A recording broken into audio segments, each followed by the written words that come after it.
Organisée en date du 26 mars 2020 par l'Agence nationale de l'ingénierie clinique de l'information et de l'informatique de la santé, ANIKI son sigle, cet atelier de concertation sur les drafts du P110 avec l'ensemble des partenaires techniques et financiers intéressés par la santé numérique en République démocratique du Congo a été ouvert par le vice-ministre national de la Santé, Albert Petit-Biyombo.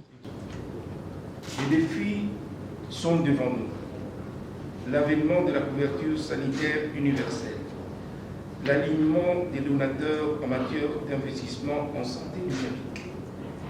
En plus de cette révision, une feuille de route d'investissement en santé numérique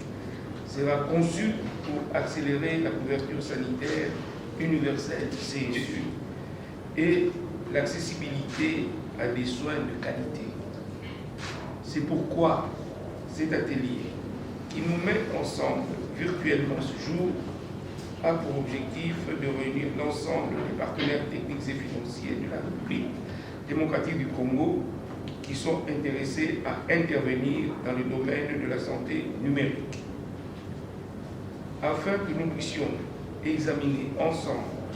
les drafts du PND6 pour s'en approprier et en y apportant leur contribution,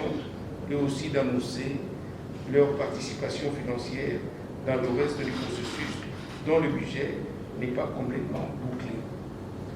Prenant la parole, le coordonnateur national d'Anikis, Jean-Max Mayaka, a annoncé que les défis comme l'avènement de la couverture sanitaire universelle et l'alignement des donateurs en matière d'investissement en santé numérique devraient être pris en compte. Ainsi, les investisseurs pourraient s'approprier le draft, l'examiner et annoncer leur participation financière dans le reste du processus.